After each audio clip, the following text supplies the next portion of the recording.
하나님 아버지, 마음을 다하여 주님을 찬양하는 찬양대의 그 입술을 주장하시고 찬양을 받아주시니 감사합니다.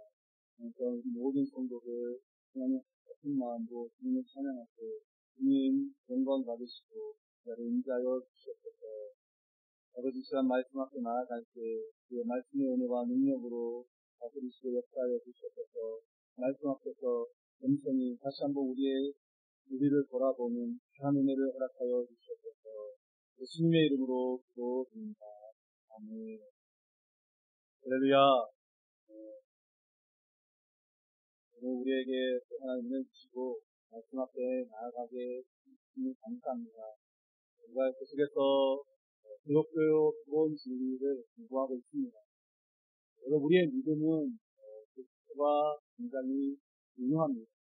우리가 때로는 수십 년 신앙생활을 했더라도 고난 앞에서, 인생의 여러 가지 문제들과 고난 앞에서 흔들리는 경우가 있습니다.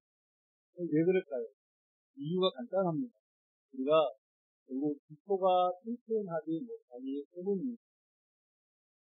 얼마 전, 가까운 일이 있었죠.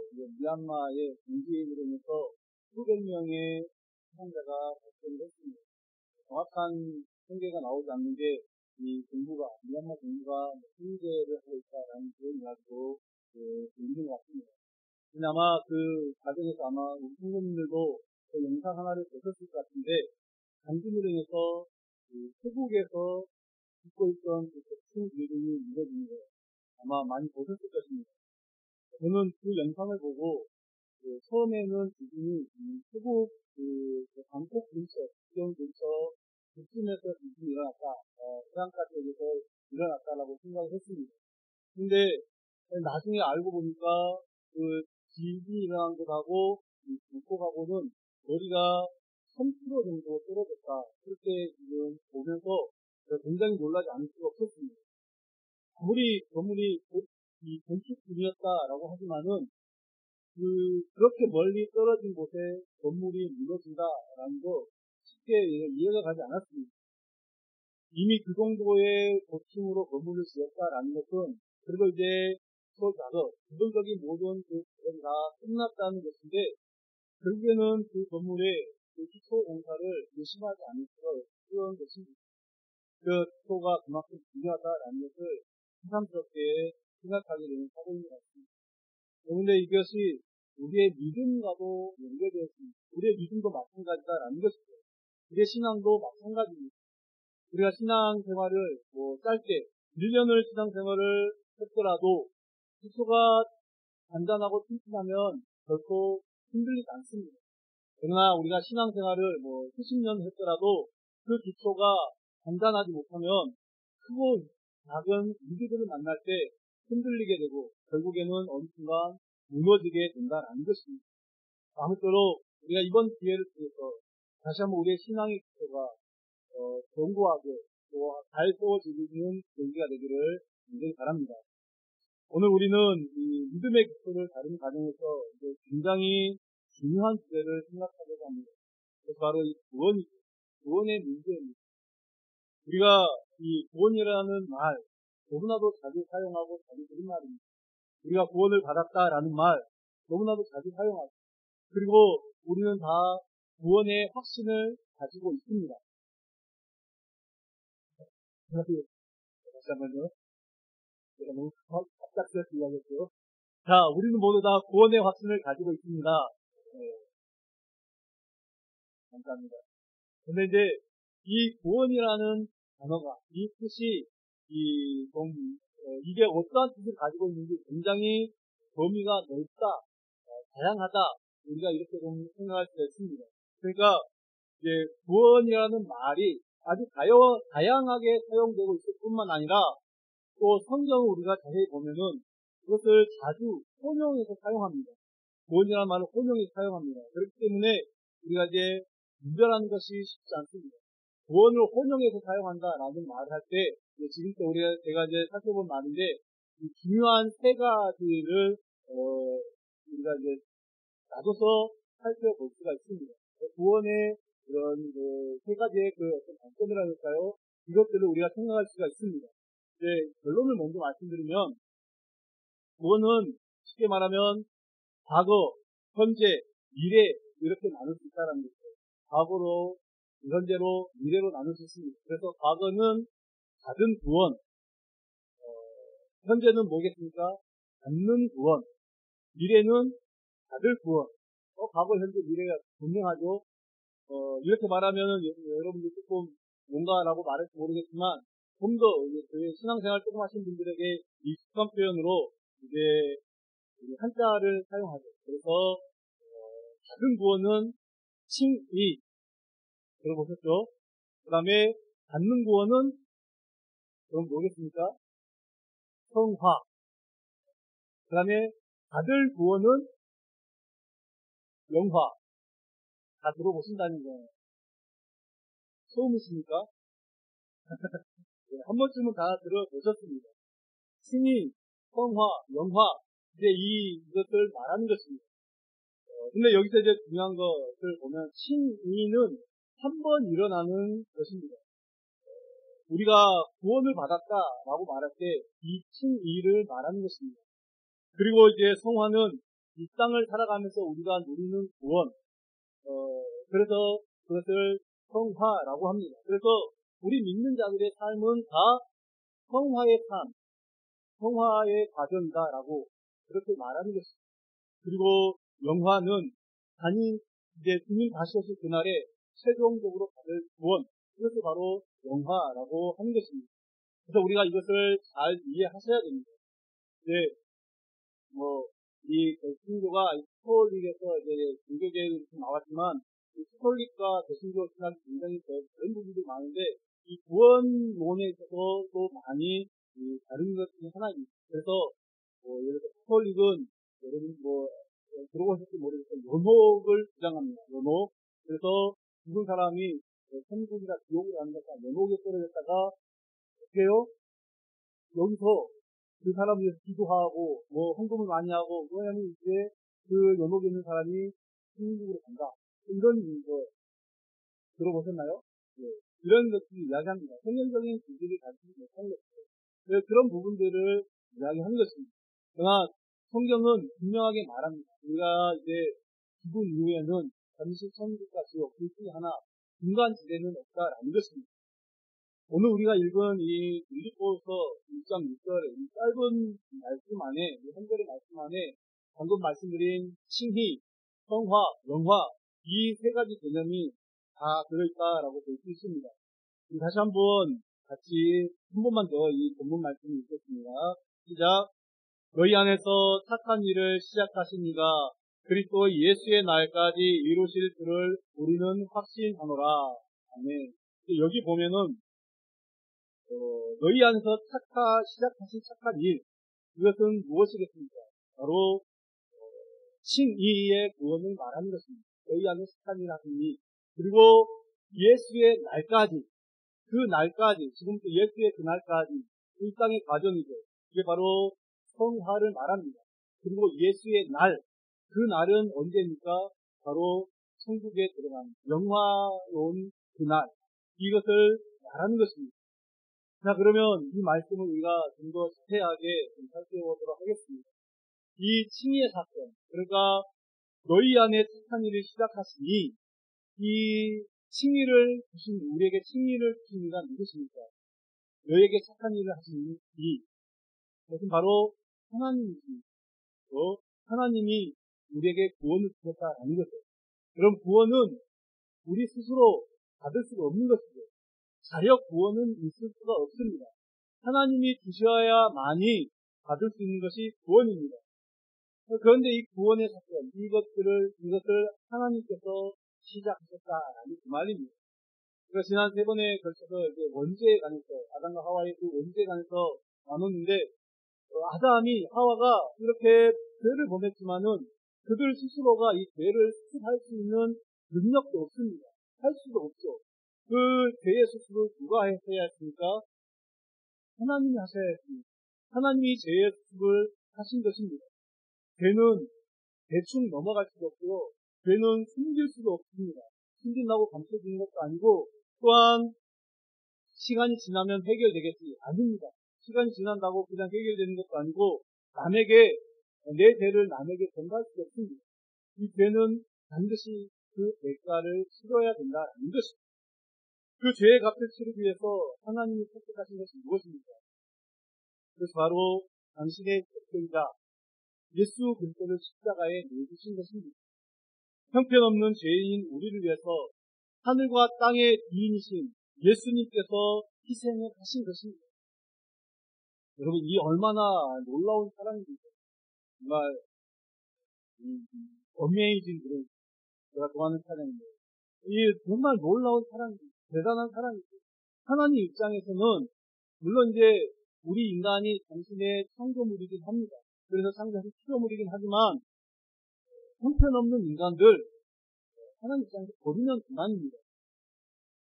여러분이 아끼는 물건이 하나 있다라고 생각해 보십시오. 굉장히 고가의 물건입니다. 그런데 어느 날 이 물건을 사용하다가 이것이 고장이 났습니다. 그래서 이제 본래 용도대로 사용하지 못하게 돼서 수리점에 가서 수리를 맡으려고 하는데 이게 그걸 점검을 해보더니 수리 비용이 구입을 했던 비용보다 비싸다면 어떻게 하겠습니까? 구입할 때는 예를 들어서 한 10만 원 주고 샀는데 수리 비용이 한 20만 원이다. 여러분 어떻게 하겠습니까? 네, 버리는 것입니다.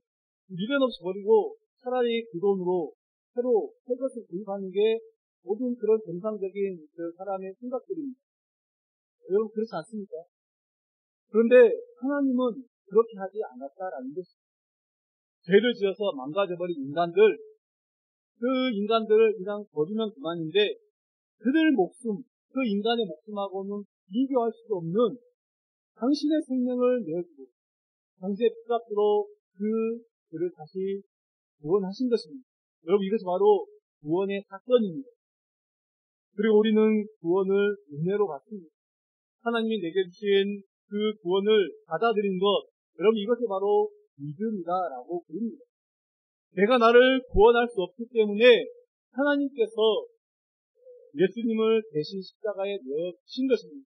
우리는 이것을 믿고 받아들인 것입니다. 그래서 우리의 구원은 믿음으로만 가능하다, 믿음으로만 된다라고 말하고 있습니다. 우리 로마서 1장 17절 말씀 읽어볼까요? 함께 공부합니다.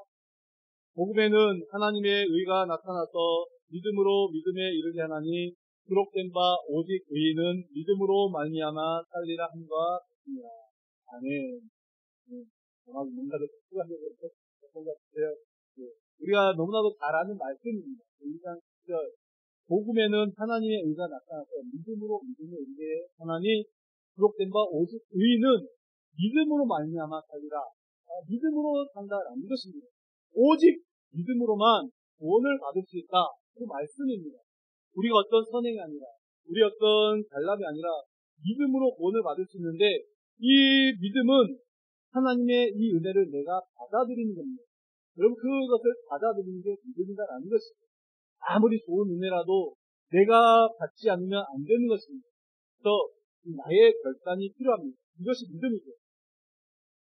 하나님이 왜 하필 많은 사람들 중에 우리를 구원하셨을까요? 나를 구원하셨을까요?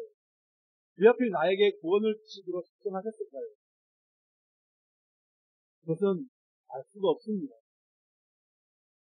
나중에 천국 가시면 한번 물어보십시오.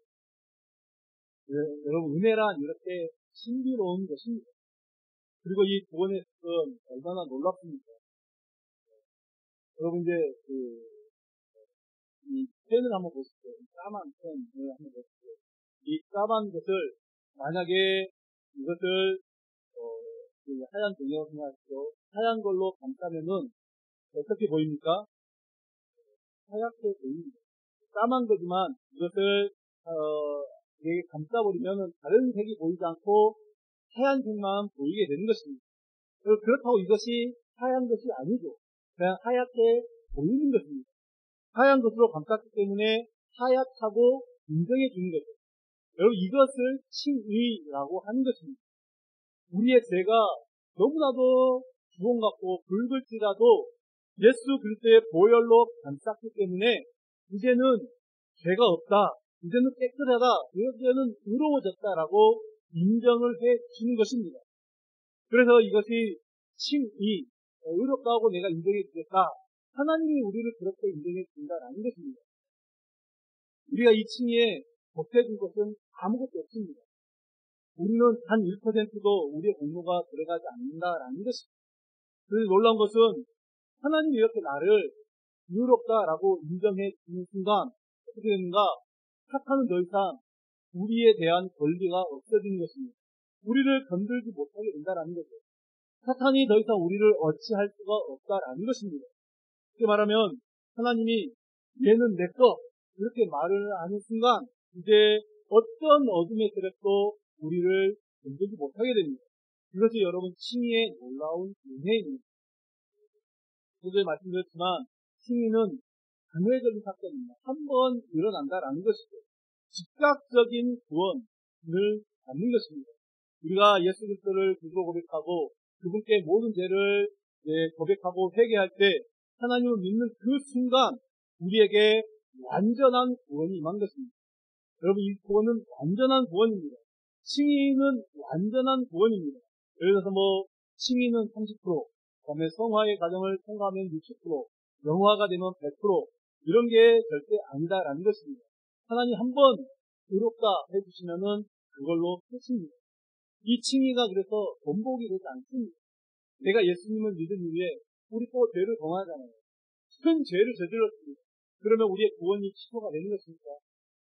그렇지 않다라는 것입니다. 그래서 우리가 이제 쉽게 말하면 한 번 구원은 영원한 구원이다라고 말을 하는 것입니다. 근데 여러분 우리가 이 말을 사용함에 있어서는 우리가 제대로 이해하고 조심히 사용해야 됩니다. 나는 구원 받았으니 이제 나는 구원을 받았으니 내가 칭의를 받았으니 이제 나는 어떻게 살아도 천국 간다. 내 마음대로 살아도 구원이 취소되지 않는다. 여러분 이렇게 말할 수 없습니다. 이렇게 만약 이런 생각을 하고 이런 삶을 산다면은 사실 그 사람은 처음부터 구원, 즉 칭의를 받지 못한 사람이다라고 하는 것을 명심해야 됩니다.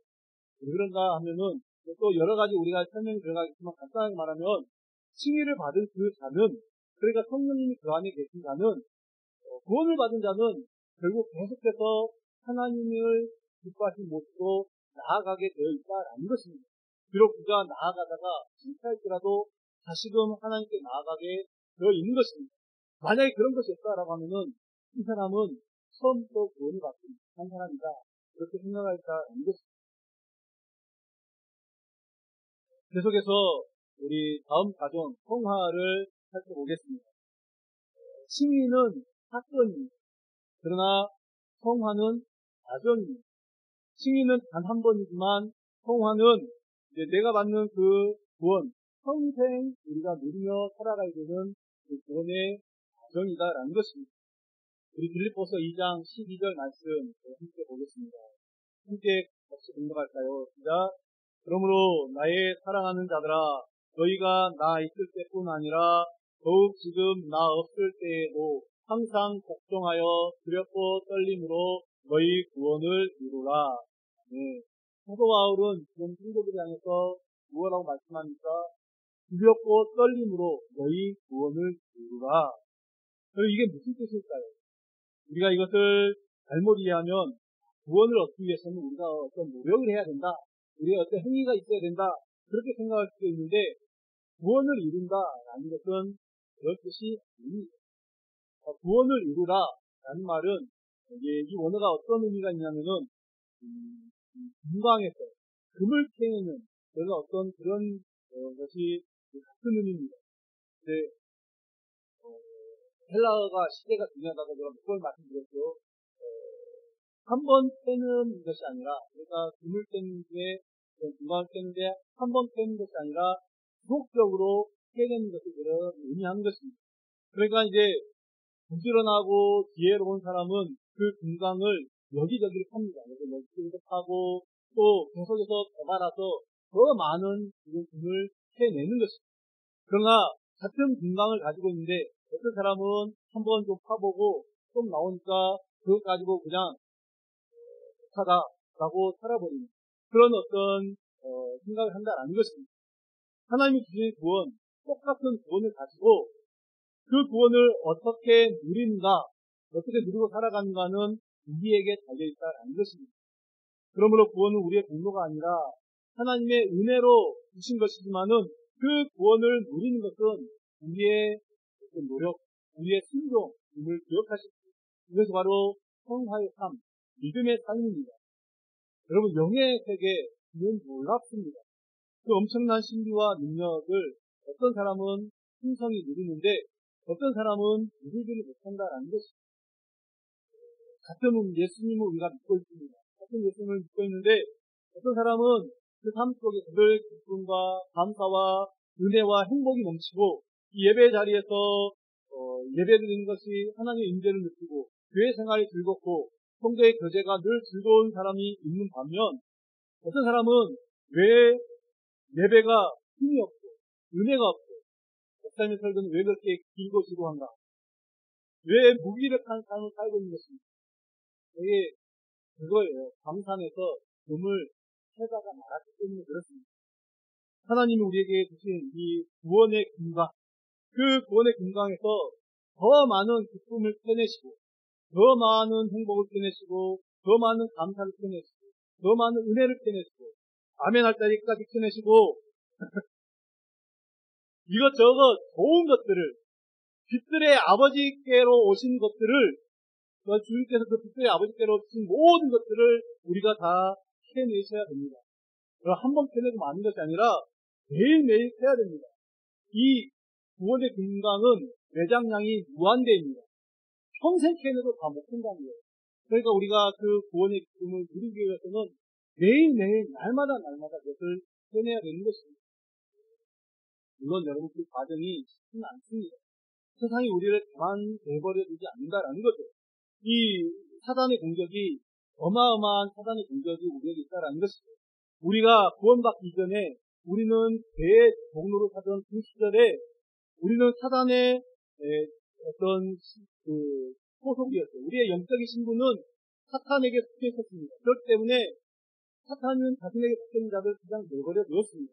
그러나 이제 우리의 신분은 하나님의 자녀입니다. 사탄과는 철저히 원수가 된 것입니다. 사탄이 가만둘 리가 없습니다. 그래서 끝없이 공격을 합니다. 여러분 우리가 신앙생활하면서 사탄의 공격이 있다, 영적인 공격이 있다, 그것을 기뻐하고 감사하십시오. 왜냐? 그것이 바로 내가 하나님의 자녀라는 증거입니다. 그러나 만약에 영적인 공격이 없이 아무 문제가 없다, 그래서 우리 신앙을, 우리의 믿음을 한번 다시 점검해야 되는 것이죠. 사단은 우리를 영적으로 무기력하게 만들고 우리에게서 구원의 그 기쁨과 은혜와 그 감격을 빼앗아가서 영적으로 늘 피폐한 삶을 살도록 계속해서 공격한다라는 것입니다. 그래서 우리는 영적으로 늘 긴장해야 됩니다. 오늘 사도 바울이 말하는 것처럼 두렵고 떨림으로 이 구원을 이루어 가야 된다라는 것이죠. 그래서 성화의 모든 과정, 이 성화의 전 과정은 다 영적인 전쟁입니다. 우리가 쉽게 그리스도인의 삶이 영적인 전쟁이다라고 말하는 것이 바로 이 성화의 과정이 늘 전쟁과 사단과 싸워야 되는 전쟁터이기 때문에 그렇습니다. 우리는 그리스도인 된 순간부터 이제 이 전쟁 한 복판에서 빠질 수가 없습니다. 결코 이 전쟁을 도망쳐서 살 수 없는 그런 존재들입니다. 사탄은 우리가 구원받는 것을 제일 싫어하죠. 그러하지만은 일단 구원받은 다음부터는 우리의 구원을 사탄이 취소할 수가 없습니다. 그렇기 때문에 어떻게 합니까? 우리가 이제는 영적으로 무기력한 삶을 살도록 계속해서 공격한다라는 것입니다. 그 구원을 누리지 못하도록 공격합니다. 그래서 우리가 죄를 짓고 실패할 때마다 사탄은 우리 옆에 붙어서 끊임없이 우리를 공지합니다. 네가 그러고도 그리스도인이냐? 네가 그러고도 하나님의 자녀라고 할 수 있느냐? 이 기도를 하나님이 들으실 것 같느냐? 계속해서 우리를 이렇게 공지하고 끊임없이 공격한다라는 것입니다. 늘 부정적인 생각과 그 마음을 심어주면서 우리를 혼란스럽게 하는 것입니다. 그러나 여러분 혹시 마십시오. 우리 안에는 성령님이 계십니다. 죄를 지어놓고 우리가 아담처럼 피하고 하나님을 도망가여 숨는 것이 아니라 솔직하게 하나님께 나아가시기 바랍니다. 아무리 사탄이 정죄하고 우리를 비난하더라도 주님께 나아가면 주님은 우리를 그리스도 보혈로 깨끗하게 씻어주십니다. 회개하고 다시 주님께 나아갈 때 다시 한번 풍성한 그 은혜를 누릴 수 있다라는 것이죠. 여러분, 우리 모두는 다 그렇게 용서받고 살아가는 죄인들입니다. 만약 우리가 완벽하다면 성화가 필요가 없고 완벽한 삶에 무슨 성화가 필요합니까? 그러나 이 과정에서 우리는 부족하기 때문에 늘 주님이 우리와 함께 하시는 기억하시고요. 주님의 도우심을 믿고 살아가는 자들입니다. 그래서 우리 히브리서 4장 잘 아는 말씀과 같이 때를 따라 돕는 은혜를 얻기 위하여 우리는 은혜의 보좌 앞으로 날마다 나아가길 바라겠습니다. 사랑하는 여러분, 이 인생길, 이 성화의 과정에서 우리 주님이 늘 함께 하심을 기억하며 날마다 주님의 은혜를 경험하고 주님의 은혜를 구하고 찾는 주님의 자녀들 되시길 바랍니다. 이제 마지막으로 살펴볼 영화는 우리의 최종 구원을 말하는 것입니다. 여러분, 우리의 이 땅의 삶은 언젠가는 끝나게 되어 있습니다. 어느 누구도 이 땅에서 영원히 살 수 있는 사람은 없습니다. 그리고 우리의 생이 끝난 그날에 누군가는 천국에서 영생으로, 어떤 이는 지옥에서 영벌을 산다라는 것입니다. 여러분, 천국을 소망하십니까? 이 모두는 다 천국을 소망하는 자들입니다.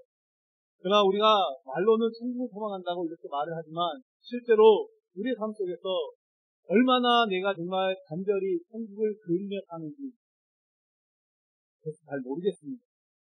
그래도 과거에는 이런 것 같아요. 우리 천국을 소망하며 천국에 대한 찬양도 참 많이 하고, 또 그다음에 이제 교회에서도 이제 천국과 지옥에 대한 설교도 많이 하시면서 또 천국을 다녀왔다라는 그런 어떤 분들도 종종 있었습니다. 그런데 지금은 그런 것들이 많이 사라졌습니다. 여러 가지 이유가 있겠지만 과거에 우리가 이제 그 삶과 무관하지 않는데 과거에는 우리가 먹고 사는 일에 참 바빴던 것 같습니다. 그래서 못 먹고 못 살 때는 그냥 이 땅의 삶보다 어서 빨리 천국이 임했으면 좋겠다, 천국 가면 좋겠다, 그런 생각을 많이 했습니다. 그러다가 지금은 이제 이 땅에서도 어느 정도 좀 먹고 살만하니까 이제는 천국에 대한 어떤 그런 것들이 조금 사라진 것 같아요. 우리가 나그네로서 이 땅은 잠시 쉬어가는 어떤 쉼터와 같은 곳인데 보니까 이 간이쉼터가 크게 발전한 것입니다. 간이쉼터를 리모델링이 돼가지고 그 간이쉼터가 너무 시설이 좋은 거예요. 그래서 나그네가 자신이 가야 될 목적지를 생각하지 않고 여기가 좋사오니 하고 눌러 앉아버리는 것입니다. 그러다 보니까 점점 우리가 삶 속에 천국에 대한 갈망이 사라집니다.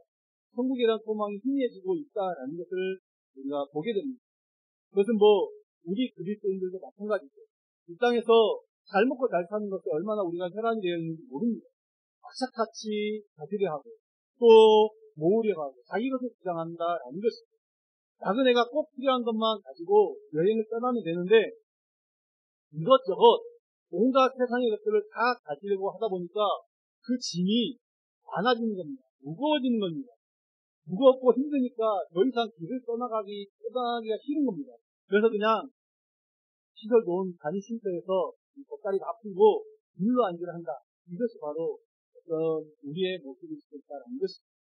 그러나 여러분, 우리가 여기서 아무리 살아도 우리 영혼은, 구원받은 우리의 영혼은 결코 이 땅에서 만족함이 없습니다. 우리는 돌아갈 권장이 있고 지금 그곳을 향해 달려가고 있는 자들입니다. 간이쉼터가 아무리 편한들 여러분 집보다 편하겠습니까? 구원받은 우리의 영혼은 그 보장, 그 집을 늘 갈망하고 있습니다. 여러분 그것을 느끼십니까? 우리의 영혼이 갈망하고 있다는 것을 느끼셔야 됩니다. 우리의 영혼은 결코 이 땅에서 만족함이 모르는 삶을 산다라는 것입니다. 따라서 우리는 천국 지상적인 삶을 살아야 됩니다. 이 땅의 것들에 목맬 필요가 없다라는 것이죠. 이 땅의 소식들 가지고 우리 일희일비하지 마십시오. 이 땅에 일어나는 큰 어떤 사건들, 사고들, 그런 것들에 내가 일희일비할 필요가 없습니다. 가난하면 가난한 대로, 부하면 부한 대로 주님이 주신 내게 주신 것들에 만족하며 감사하는 마음으로 살아가시기 바랍니다. 여러분, 천국은 결코 추상적인 개념이 아닙니다. 확실하고 분명한 것입니다. 성경은 천국의 그림을 분명하게 보여주고 있습니다. 우리가 여러 모양 중에 우리 요한계시록 21장의 말씀 한번 보겠습니다. 21장 1절부터 4절까지 말씀인데요. 있지만 그래도 우리 함께 같이 공독하겠습니다. 시작. 또 내가 새 하늘과 새 땅을 보니 처음 하늘과 처음 땅이 없어졌고 바다도 다시 있지 않더라. 또 내가 봄에 거룩한 성 새 예루살렘이 하나님께로부터 하늘에서 내려오니 그 기이한 것이 신부가 남편을 위하여 단장한 것 같더라.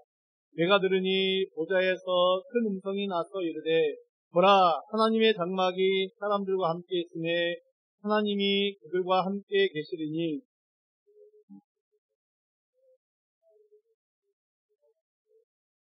모든 눈물을 그 눈에서 닦아주시니 다시는 사망이 없고 애통하는 것이나 곡하는 것이나 아픈 것이 다시 있지 아니하리니 처음 것들이 다 지나갔음이로라. 아멘. 아멘. 여러분, 우리는 그동안 천국이 어떤 것이다라는 그런 설교들을 들어왔습니다. 또 그리고 성경에서 말하는 천국에 대한 내용도 알고 있습니다. 그래서 아마 우리 성도님도 나름대로 우리 수준에 맞는 이 천국의 모습을 그리고 있습니다. 여러분들 다 그래서 사람들에게 물어보면 천국이 이런 것이다 이런 것이다 다 생각하는 것이 좀 다릅니다. 그러나 여러분의 생각 그것도 진짜 천국이 아닙니다.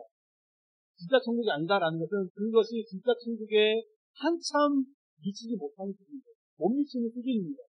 천국은 그보다 훨씬 더 아름답고 더 영화로운 것입니다. 단언컨대 천국의 그 아름다움과 그 영광은 인간의 어떤 언어로도 표현할 수 없이 놀라울 뿐입니다.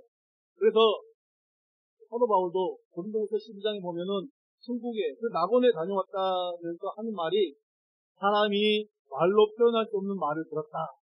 그렇게 말하고 있습니다. 천국이 이런 곳이다 저런 곳이다 말하지 않고 그냥 말로 표현할 수 없는 것이다. 그 천국은 우리가 지금까지 상상했던 것과는 차원이 다르다라는 것을 아셔야 됩니다. 그러면서 그 차원이 다른 천국에 관한 몇 가지 것들을 우리가 소개시켜드리는데 전부가 아니고 일부입니다. 방금 우리가 읽었던 계시록에서 잠깐 맛보기로 보여주는데 그 천국이 어떤 것입니까? 천국은 우선적으로 하나님과 영원히 거주하는 것이다 라고 말하고 있습니다. 아담과 하와가 범죄하기 전에 그들은 에덴 동산에서 하나님과 늘 교제를 했습니다. 늘 하나님과 함께 그 가운데 있었고 그러니까 하나님을 보고 하나님의 그 음성을 들었다라는 것이죠. 그러나 그들이 에덴 동산에 쫓겨난 이후에 먼저 이 교제가 끊어졌습니다. 하나님과의 그 친밀한 교제가 끊어졌는데 천국에서 이제 그것들이 다시 회복된다라는 거죠. 우리는 늘 하나님을 보고 하나님과 교제하며 하나님 앞에서 함께 먹고 즐긴다라는 것입니다. 또한 천국은 죄와 슬픔과 눈물과 아픔과 고통이 사라지는 것입니다. 즉 괴로원에서 파생되었던 모든 것들이 사라지는 것입니다. 천국에 가면은 우리 육신이 이 병 고침을 받는 것이 아니라 병 자체가 없어진다는 거예요. 슬픔과 고통과 눈물과 죽음이 사라지는 것이 아니라 없어지는 것이 아니라 그 자체가 없다라 아예 그 자체가 없다라는 것입니다. 늘 죄를 품고 살아가는 우리에게서 떨어지지 않는 그리고 늘 달라붙었던 모든 종류의 어떤 부정적이고 또 어둡고 냄새나는 것들이 우리가 천국에 들어가는 순간 우리가 영화롭게 변하는 순간 말끔히 사라지고 없게 된다라는 것입니다. 그럼 여러분 이것이 바로 이 땅의 평화의 과정이 끝나고 영화롭게 변한 천국에 있던 우리들이 그 즉시 즉각적으로 누리게 될 영원한 복이다라는 것을 기억하십시오. 이 세상 사람들은 이 땅의 삶이 전부이고 이 세상이 끝이라고 생각하니까 계속해서 이 세상 눈에 보이는 것들을 추구하면서 그것들을 향해서 끝없이 달려갑니다. 그러나 우리는 영원을 바라보고 사는 자들입니다. 그래서 왕보에도 괜찮고요.